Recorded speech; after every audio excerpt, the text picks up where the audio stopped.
The FIA's involvement at Zandvoort was on full display, with drivers receiving severe penalties for crashes that many felt weren't particularly harsh. This raises an important question.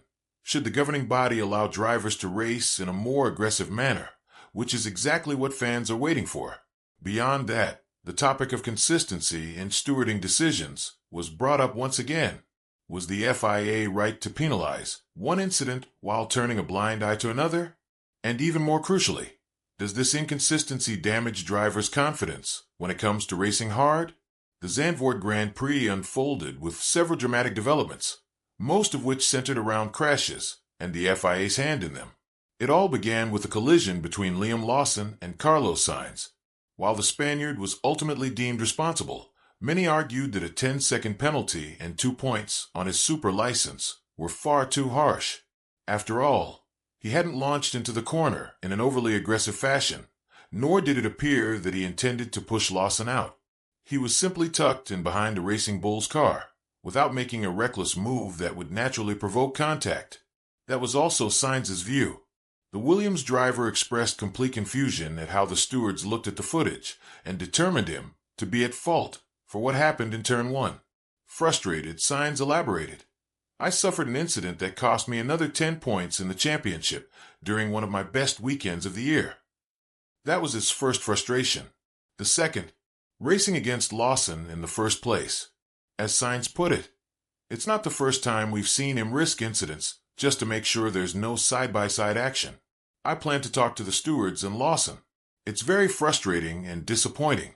I'd rather review this with video in front of me. I've already checked it myself, and I know what I saw." What left Sainz even more puzzled was the FIA's repeated claim that drivers are always welcome to consult with the stewards to clear up doubts. Yet, if one were to open the rulebook, it becomes clearer why the stewards stuck so rigidly to their standards. While it's easy to be angry about the punishment, the truth is that if the FIA were to let one incident slide, they'd receive backlash from the opposite side. In their official debrief, the stewards explained that Sainz was predominantly to blame for the crash, applying the standard penalty accordingly. Their report read, "Car 55 attempted to overtake Car 30 on the outside of Turn 1. The front axle of Car 55 was not ahead of the front axle of Car 30 at the apex. A collision occurred, and we considered that Car 30 had the right to the corner. Therefore, Car 55 was wholly or predominantly at fault, as prescribed under the guidelines. A 10-second time penalty was imposed." But this wasn't the only decision that stirred anger among drivers and fans. Charles Leclerc's daring overtake on George Russell also sparked controversy. While the move was spectacular and a reminder of why Leclerc is one of the finest wheel-to-wheel racers on the grid, many argued that he left the track and gained an unfair advantage. He was investigated after the race, leaving many scratching their heads. On one hand, the move was dangerously aggressive, but on the other, it represented exactly the kind of bold racing that F1 should encourage. According to the stewards, this was not worthy of investigation during the race itself. But that created an even bigger issue. Neither Leclerc nor Russell knew if they could keep pushing or if they should play it safe, unsure of the potential outcome. In the end, Leclerc retired later due to his collision with Antonelli, and Russell's car was damaged, restricting his race. For drivers, there's nothing worse than racing without clarity over whether their actions will be penalized. Afterwards, both Leclerc and Russell met with the stewards, and the final verdict was that no further consequences would be applied. Even Mercedes boss Toto Wolff voiced his concern, saying he didn't want Leclerc to receive a penalty before Ferrari's home race in Monza. He added, "From a global perspective, we don't want Charles to be punished for this.